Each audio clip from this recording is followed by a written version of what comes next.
The first American bomber formations appeared over Germany like a joke written in contrails. Oberst Hans Joachim Hermann stood on the balcony of Luftwaffe headquarters in Berlin on the morning of January 27, 1943, watching 64 B-17s drone toward Wilhelmshaven in broad daylight. He laughed. Actually laughed. "Look at them," he called to the officers behind him. "Flying bathtubs. The Tommies at least have the sense to bomb at night."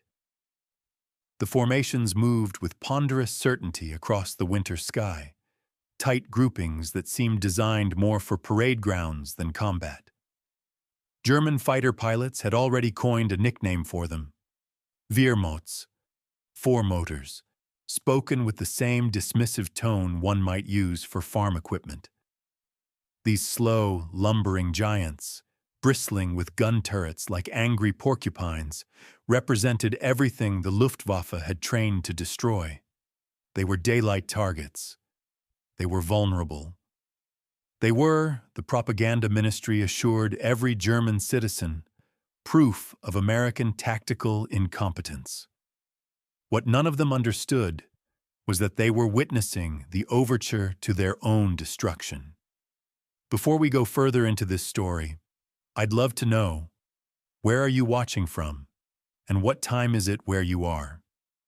Drop a comment below, and if you're finding this story as fascinating as I did researching it, hit that like button and subscribe. These stories deserve to be remembered. The confidence wasn't entirely unfounded. In early 1943, German air defenses represented the most sophisticated killing machine ever assembled. Radar installations dotted the coast, providing hours of advance warning. Fighter squadrons trained specifically for bomber interception waited at bases across occupied Europe. Flak batteries ringed every major city, their 88mm guns capable of throwing shells to 30,000 feet. The system had been battle-tested against the RAF's nighttime raids, and it worked. British bombers fell from German skies at a rate that made even Churchill wince. The Americans, arriving late to the air war with their daylight precision bombing doctrine, seemed like amateurs walking into a slaughterhouse. "They will learn," wrote Hauptmann Wilhelm Bader in his diary on February 3, 1943, after German fighters had mauled a formation attacking Hamburg. "They will learn what the British learned, that daylight bombing is suicide. Perhaps they are simply too arrogant to accept it." Bader commanded a squadron of FW-190 fighters, sleek machines that could climb faster and turn tighter than the American heavies. His pilots had developed tactics specifically for engaging the B-17s. Attack from 12 o'clock high. Diving through the formation before the bombers' guns could track effectively. In the first months of the campaign, it worked brilliantly. On mission after mission, American bombers limped home with dead engines, shattered fuselages, and casualty rates that exceeded 10%. The 8th Air Force was bleeding, but there was something the Germans hadn't calculated, something that wouldn't become apparent until the mathematics of attrition began their inexorable work: American production capacity. While German factories struggled to replace every lost Messerschmitt, while skilled Luftwaffe pilots became increasingly irreplaceable casualties, the United States was building bombers the way Detroit built automobiles. Boeing's Seattle plant alone could produce 16 B-17s per day by mid-1943. Consolidated Aircraft in San Diego added Liberators at similar rates. Every German fighter that shot down a bomber and survived the encounter faced the grim arithmetic. Behind that bomber were a dozen more, and behind those, 100. The Luftwaffe was fighting a war of attrition it couldn't win. They just didn't know it yet. In German cities, civilians absorbed the early raids with a mixture of fear and contempt. When sirens wailed their three-tone warning across Berlin on the afternoon of March 6, 1943, families descended into basements with practiced efficiency. The damp cellars smelled of mildew and unwashed bodies pressed too close together. Canvas masks hung from hooks near doorways, ready to filter smoke and dust. Bread rations had fallen to 200 grams per day, less than half a pound. But propaganda posters plastered on walls promised that Germany's superior defenses would soon drive the Americans from the skies. "Every bomber that falls," one poster read, "is a victory for the fatherland." The Americans kept coming anyway. The sound arrived first, a distant industrial rumble like a train approaching through fog. Then the thunder of flak batteries opening up, creating black flowers of shrapnel that bloomed against the gray sky. Windows rattled. Dust sifted from ceiling joists. Children whimpered until mothers hushed them with sharp words or softer embraces. The bombs themselves made a peculiar whistling shriek as they fell, a sound that compressed time into something dense and terrible. Then the concussion, earth heaving, buildings shuddering, the crack of shattering glass cascading through neighborhoods like frozen rain. Afterward came the smell, acrid smoke, burning timber, something chemical and hot that coated the throat and lungs. What would you do if you knew the sirens would sound again tomorrow, and the day after, and every day after that until either the bombers stopped coming or there was nothing left to bomb? By April, German propaganda had shifted its tone. The bombers weren't a joke anymore. They were criminal terror weapons, attacking civilian populations in violation of all civilized warfare. Radio broadcasts described American murder bombers and their gangster crews. Newspapers printed photographs of destroyed homes, orphaned children, elderly couples standing in rubble that had been their lives. The messaging was clear. Germany was the victim. The Americans were the villains. But in officer clubs and pilot ready rooms, the Luftwaffe's confidence was beginning to crack. Losses among fighter squadrons were approaching 20% monthly. Replacement pilots arrived with less training, less skill, less chance of survival. The bombers kept increasing in numbers, not by dozens, but by hundreds, and they were learning. Formation discipline tightened. Defensive fire became more coordinated.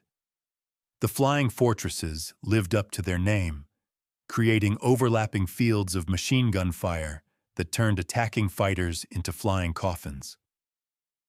The real nightmare was still months away. Oberst Hermann, the officer who had laughed at the first formations, would write in his memoirs years later, "We thought we were fighting bombers.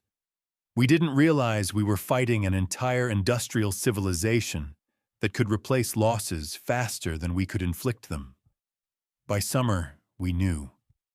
The sky was filling with them. In the cities below, German civilians were about to learn the same lesson.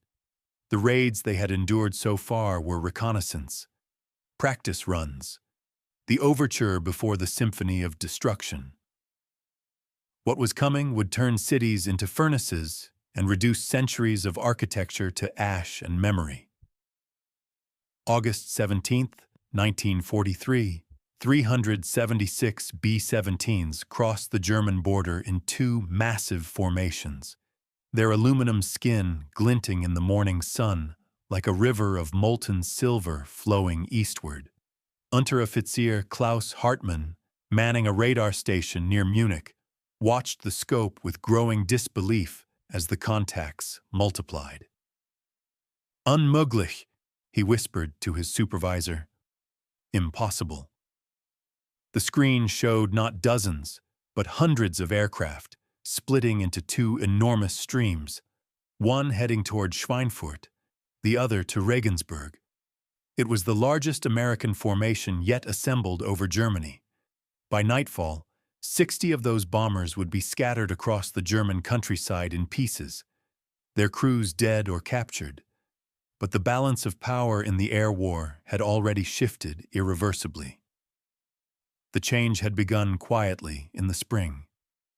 Lieutenant Ernst Weber, a veteran Luftwaffe pilot with 11 confirmed kills, first encountered the new American escorts on May 4th near the Dutch border. His squadron of Bf-109s had positioned themselves perfectly for a diving attack on a bomber formation when tracers suddenly ripped past his canopy. He instinctively broke left, pulling 7 Gs, and watched in horror as his wingman's aircraft exploded in a ball of orange flame. The culprit, a stubby, powerful aircraft he didn't immediately recognize, flashed past in pursuit.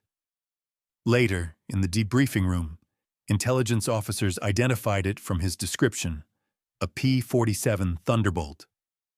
"They can reach deeper into Germany now," the intelligence officer said matter-of-factly. "Expect more of them." More came. By summer, the P-47s were everywhere, and, worse, rumors circulated of an even longer-ranged fighter being deployed. The P-51 Mustang, powered by British Merlin engines, could escort bombers to Berlin and back. The mathematics of air combat had fundamentally changed. German fighters that once attacked bombers with impunity now faced a gauntlet of escort fighters whose sole purpose was to hunt them down. Every interception became a calculated risk. Every attack run might be your last. The Schweinfurt-Regensburg mission demonstrated both the Americans' determination and the terrible cost of that determination. The target was strategic genius, ball-bearing factories at Schweinfurt and Messerschmitt plants at Regensburg, both critical to German war production. The plan was audacious: fly in daylight, deep into Germany, without fighter escort for the most dangerous portions. The 8th Air Force Command gambled that sheer firepower from massed bomber formations would overcome German defenses. They were half right. Wave after wave of German fighters tore into the formations, Focke-Wulf 190s attacking head-on, closing at combined speeds exceeding 500 miles per hour, firing for 3 seconds before breaking away. Messerschmitt 110s standing off at maximum range, launching rockets into the packed bomber boxes, the air filled with tracers, smoke trails, burning aircraft. Bomber crews watched friends die in the adjacent aircraft, one moment a wingtip 50 feet away, the next moment gone, replaced by an expanding fireball and tumbling debris. Turret gunners fired until their barrels glowed red. Radio chatter devolved into screaming, prayer, silence. Feldwebel Otto Becker engaged the formations near Würzburg, firing until his ammunition was exhausted. "They absorbed everything we threw at them," he wrote that evening. "We shot down bombers. I personally saw 4 go down, but more kept coming. Their defensive fire was a wall of metal. Schuler took hits in his engine and bailed out. Krebs's plane simply disintegrated when he tried to press an attack too close. And still they came, holding formation, continuing to target. The bombers that survived delivered their payloads with devastating accuracy. At Schweinfurt, 17 buildings housing ball-bearing production collapsed into rubble. At Regensburg, assembly halls for Bf-109 fighters erupted in secondary explosions as fuel and ammunition ignited. Smoke columns rose 10,000 feet, visible for 50 miles. But the cost: 60 bombers lost, 600 men dead or captured, sent shockwaves through 8th Air Force headquarters in England. Some officers questioned whether daylight bombing could continue at such casualty rates. The Germans questioned whether they could survive if it did. In Hamburg, the bombing had already revealed what industrial-scale aerial warfare meant for cities. Operation Gomorrah, launched in late July, combined RAF nighttime incendiary attacks with American daytime precision strikes. The result was catastrophic beyond any military planner's imagination. Fires from thousands of incendiary bombs created a phenomenon meteorologists had never documented: a firestorm. Superheated air rose so rapidly it created hurricane-force winds at ground level, feeding the flames, creating a self-sustaining inferno that reached temperatures of 1,500 degrees Fahrenheit. The smell reached survivors first, not burning wood or fabric, but something organic and terrible, a sweet acrid stench that coated the back of the throat and wouldn't wash away. Then came the heat, waves of it, hot enough to melt glass in windows 2 blocks from the fire line. The wind howled like a living thing, pulling oxygen from basements, collapsing lungs, suffocating families who had survived the initial blast. Streets became rivers of melted asphalt, bodies reduced to ash, left only shadows on concrete walls.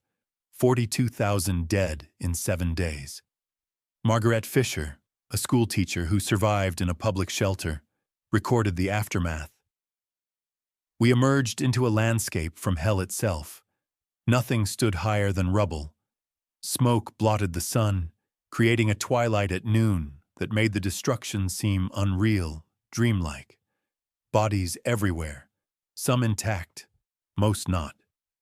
The smell, I cannot describe it adequately. It pervaded everything. Weeks later, we still tasted it with every meal. German radio broadcasts blamed Anglo-American terror tactics, but in officers' clubs and military planning rooms, a different conversation was happening. The Americans could replace losses. Germany could not. Every destroyed factory was one less facility producing fighters. Every dead experienced pilot was irreplaceable. Every ton of steel diverted to flak towers was steel not going into tanks. The strategic calculus was becoming unmistakable. The Luftwaffe was losing. Not quickly, not dramatically, but with mathematical certainty. By September, American raids involved 500 bombers or more, protected by swarms of escorts. German fighter pilots faced impossible choices: engage the escorts and let the bombers through, or attack the bombers and get jumped by escorts. Survival rates plummeted. Training for new pilots was cut from 2 years to 6 months, then 3. Boys barely out of school climbed into cockpits, received 15 minutes of instruction, and launched into combat against veteran American pilots flying superior aircraft. Oberleutnant Hans Joachim Marseille, Germany's highest-scoring ace with 158 victories, died not in combat, but in a training accident when his engine failed. His death symbolized the Luftwaffe's larger crisis. They were consuming their expertise faster than they could create it. In Berlin, civilians adapted to a new reality. Air raid sirens became background noise, as common as church bells once had been. Factories operated on shifts timed between raids. Families slept in basements as a matter of routine, not emergency. Ration cards became more precious than money. 250 grams of bread daily, a sliver of margarine weekly, meat only twice monthly if you were lucky. Women and elderly men worked 12-hour shifts in munitions plants, then spent their nights firefighting when the sirens wailed. The social fabric was fraying. Propaganda still promised victory, but fewer believed. We laughed at their fortresses, one diary entry from October read, author unknown. Now the sky rains down fire and there is no laughter left. How long can a population endure constant bombardment before something breaks? The answer was coming, written in fire across the winter sky. The P-51 Mustang first appeared over Berlin on March 6, 1944, and the air war ended that day. though it would take another year of dying for everyone to accept it. Hauptmann Gunther Rahl, veteran of 3 years of Eastern Front combat, encountered the sleek silver fighter at 28,000 feet and immediately understood what it meant. The American fighter matched his Bf-109 in speed, outmaneuvered it in turns, and carried enough fuel to escort bombers to Berlin and back. "We are finished," he told his squadron that evening. Nobody argued. The escorts changed everything, transforming what had been dangerous bomber raids into systematic destruction of Germany's ability to defend itself. Before the long-range fighters, German interceptors could mass against bomber formations, attack repeatedly, withdraw to rearm, and attack again. The Luftwaffe controlled the interior airspace of the Reich, but with P-51s and P-47s providing continuous coverage, every German fighter that took off faced American escorts specifically trained to hunt them down. The strategy was brutally simple: force the Luftwaffe into combat, destroy their fighters, achieve air superiority. It worked. By spring of 1944, German fighter losses exceeded 250 aircraft monthly. Replacement pilots arrived at frontline squadrons with less than 30 hours in type, barely able to land safely, let alone engage in combat.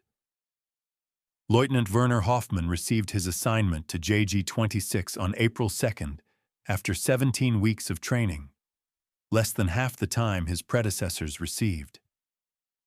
His diary, recovered from the wreckage of his aircraft 3 weeks later, contained a single mission entry.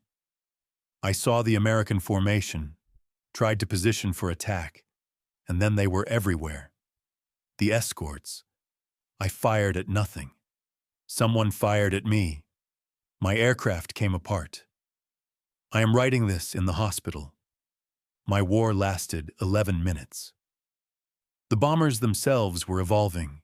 Each returning crew debriefed intelligence officers on German tactics, weapons, and vulnerabilities. Engineers modified aircraft accordingly. By early 1944, B-17s featured improved oxygen systems, additional armor plating around crew positions, and upgraded defensive armament.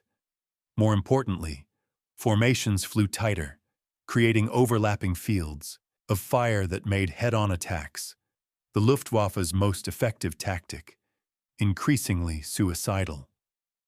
The Americans learned fast, adapted faster, and brought industrial resources to bear that rendered German tactical innovations irrelevant through sheer numbers. On March 8, 1944, Berlin experienced its first major daylight raid. 660 bombers escorted by 800 fighters. The formation stretched across the sky like a mechanized plague, contrails creating a lattice of white lines that marked the death of the German capital's immunity. Flak towers opened fire, throwing up curtains of black explosions that dotted the sky but barely slowed the advance. A few German fighters broke through, made desperate attacks, and were swatted from the sky by prowling Mustangs. The bombs fell in a cascade that lasted 17 minutes, targeting the Erkner ball-bearing plant, Bosch Electrical Works, and the Daimler-Benz tank engine factory. Industrial warfare from 25,000 feet. Anneliese Schmidt was hanging laundry in her Berlin courtyard when the sirens began their wail. The sound was familiar. She had heard it hundreds of times since the first raids in 1943, but this time felt different. Heavier, more insistent. She dropped her washing basket and ran for the basement, joining 30 other residents crammed into a space designed for storage. The walls were damp stone that sweated in the cold. The air smelled of unwashed bodies, mildew, and fear. Someone had scratched "Gott mit uns," God with us, into the wall plaster. Children whimpered until mothers hushed them with increasingly desperate urgency. The sound arrived in layers. First, the distant rumble of hundreds of engines, like summer thunder that wouldn't break. Then the crack and boom of flak batteries firing in continuous salvos. Then the bombs themselves, a whistling shriek that grew louder until it obliterated thought, followed by the hammer blow of detonation that shook dust from ceiling joists and rattled teeth in skulls. The explosions came in waves, each one making the earth jump, making the lights flicker, making people press hands over ears and open mouths to equalize pressure. 17 minutes, an eternity compressed into seconds that each lasted hours. When the all-clear finally sounded, Annalisa emerged into a landscape transformed. Her apartment building still stood, but the structure 3 blocks away had simply disappeared, replaced by a crater 40 feet deep, filled with smoldering rubble. Fires burned in a dozen locations, black smoke columns rising into the gray sky. The smell hit her like a physical force. Burning wood, melted metal, something chemical and acrid that caught in her throat. And underneath it all, sweeter and more terrible, the smell of burning flesh. What do you do when the world you knew is buried under rubble and the sky promises only more destruction? The systematic dismantling of German cities accelerated through the spring. The Americans bombed by day, targeting factories, rail yards, and oil refineries with increasing precision. The RAF continued bombing by night, dropping incendiaries on residential areas in deliberate attempts to break civilian morale. Between them, they created a pincer of destruction that gave German cities no respite. Workers labored 12-hour shifts in factories, then spent their nights firefighting or digging survivors from collapsed buildings. Sleep became a luxury rationed more strictly than food. In Cologne, where over 50% of housing had been destroyed by May, entire neighborhoods ceased to exist except as rubble fields, where survivors scavenged for anything usable. Churches that had stood for 5 centuries disappeared in single raids, reduced to blackened walls and scattered stone. The cathedral, massive, Gothic, seemingly indestructible, miraculously survived despite bombs falling all around it, standing alone in a sea of destruction like a monument to either divine protection or random chance, depending on one's faith. The Volkssturm mobilization in late 1944 revealed Germany's desperation. Men over 60 and boys under 16, armed with obsolete rifles and Panzerfaust anti-tank weapons, tasked with defending cities against armies that had crossed oceans. 15-year-old Hans Müller was issued a uniform 2 sizes too large, a rifle older than his father, and 5 rounds of ammunition. His unit's orders were to defend a bridge in Hamburg against advancing Allied forces. "They gave us a speech about honor and duty," he recalled in a 1978 interview. "But we could see the bombers overhead every day. We knew the war was lost. Everyone knew." By autumn 1944, German cities had become surreal landscapes of destruction and defiance. Factories operated in basements of bombed buildings. Schools met in undamaged apartments. Orchestras performed concerts in underground bunkers, maintaining culture amidst apocalypse. People adapted because the alternative was surrender or madness. They wore cloth masks to filter the perpetual smoke. They learned to recognize the difference between American and British bombers by engine sound alone. They developed dark humor about death that would have seemed impossible in peacetime. Jokes about basement real estate, about reserving spots in ruins, about whether cremation was free if you died in a firestorm. The psychological toll was cumulative and profound. Sleep deprivation became endemic. Malnutrition weakened immune systems. The constant stress of sirens, bombs, and death created a population-wide trauma that doctors had no name for and no way to treat. People existed in a state of perpetual emergency, their nervous systems locked in fight-or-flight mode, their bodies consuming themselves to maintain basic function. The sky rained steel and fire without mercy. By December, as Germany faced its sixth winter of war, the bombing had achieved what military planners called strategic degradation. Oil production had fallen by 70%. Aircraft production was disrupted by attacks on feeder plants and supply chains. Transportation networks were shattered, making distribution of remaining resources nearly impossible. And perhaps most importantly, the Luftwaffe was broken. Not just its aircraft, but its pilots, its infrastructure, its ability to contest Allied air superiority. The Germans who had laughed at American bombers in 1943 no longer laughed. They huddled in basements, counted the dead, and waited for either liberation or annihilation. The final act was approaching, and it would make everything before seem like rehearsal. February 13th, 1945. Dresden had been a sanctuary, a beautiful Baroque city that had somehow escaped the worst of the bombing, its citizens absorbing refugees from shattered cities across Germany who believed its cultural treasures made it immune. That night, the sanctuary burned. 796 RAF bombers arrived in 2 waves, dropping nearly 4,000 tons of high explosives and incendiaries on a city swollen with refugees, creating a firestorm that consumed 15 square miles of the historic center in a single night. By morning, the illusion of immunity and the last fragments of Nazi propaganda about German invincibility had turned to ash scattered across Europe. The Dresden attack represented the culmination of 3 years of escalating aerial warfare. But more than that, it marked the psychological breaking point for German civilians who had endured, adapted, and survived. There was no military justification strong enough to explain the scale of destruction to those who lived through it. The Frauenkirche, the Semperoper, the Zwinger Palace, centuries of architecture and culture reduced to rubble and memory.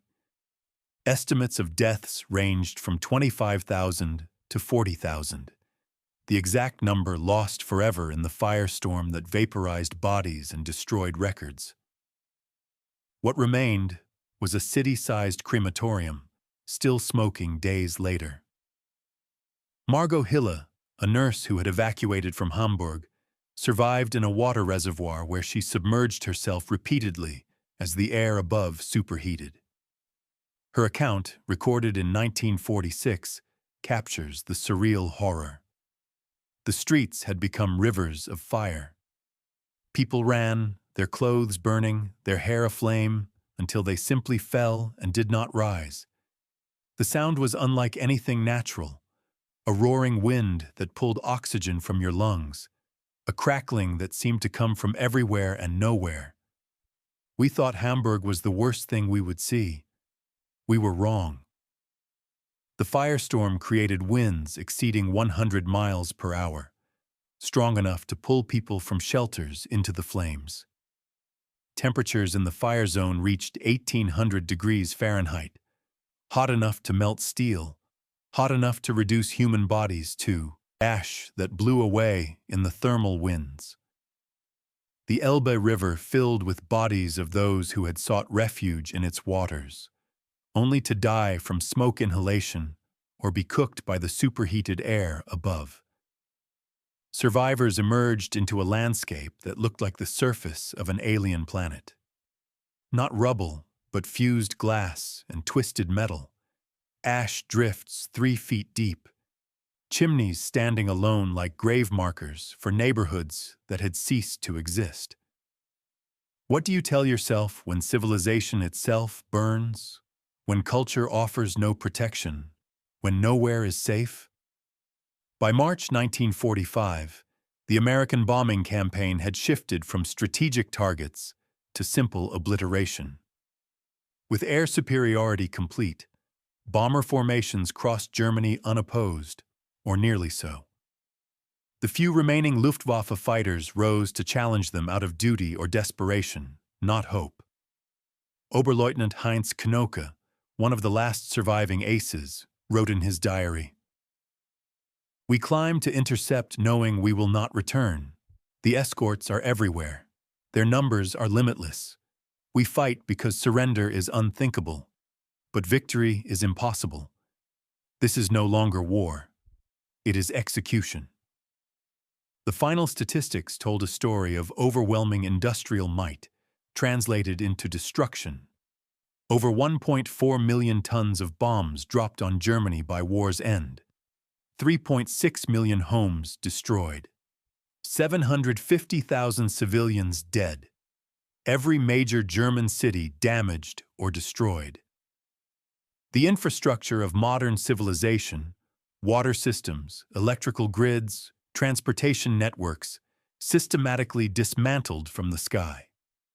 The Americans flew over 35,000 bombing sorties in the final year alone, losing fewer than 2% of aircraft to all causes.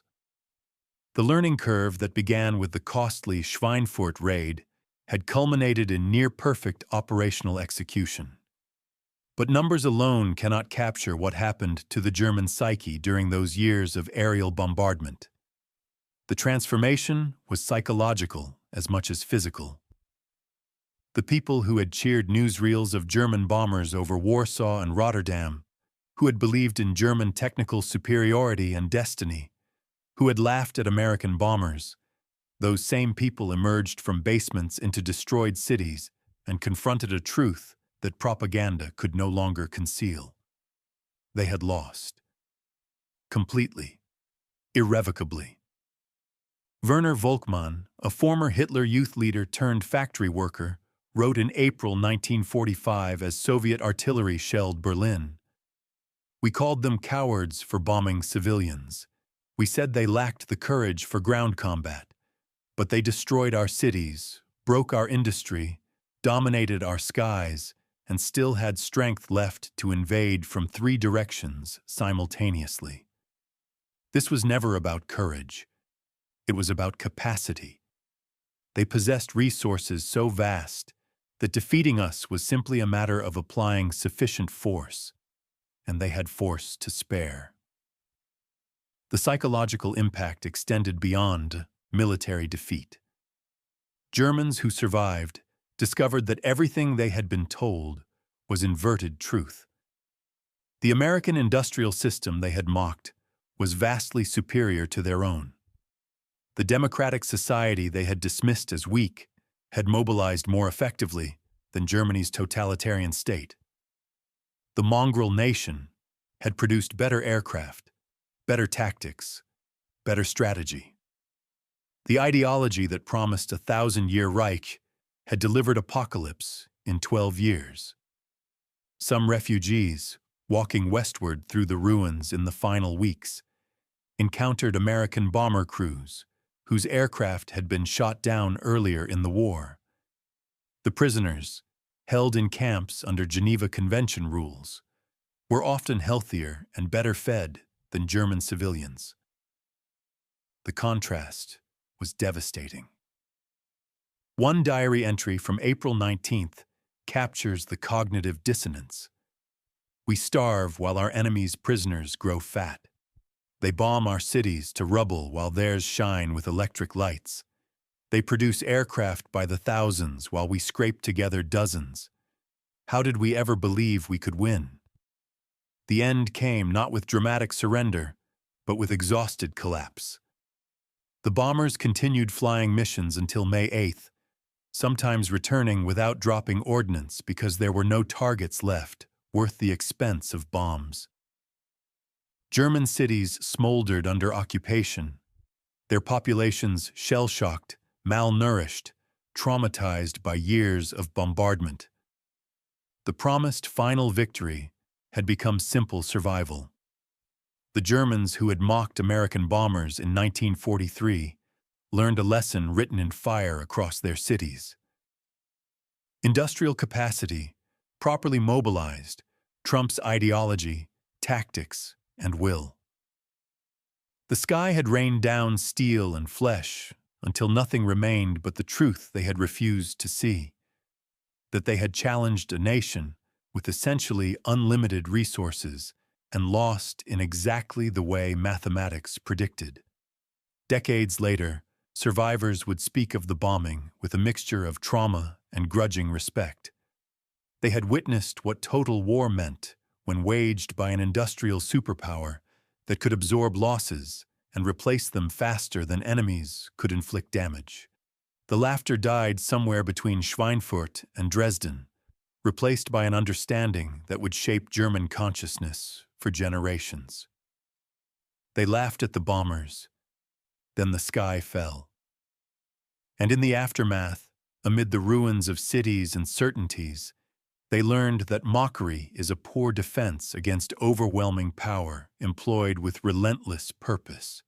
The lesson was expensive, the memory indelible.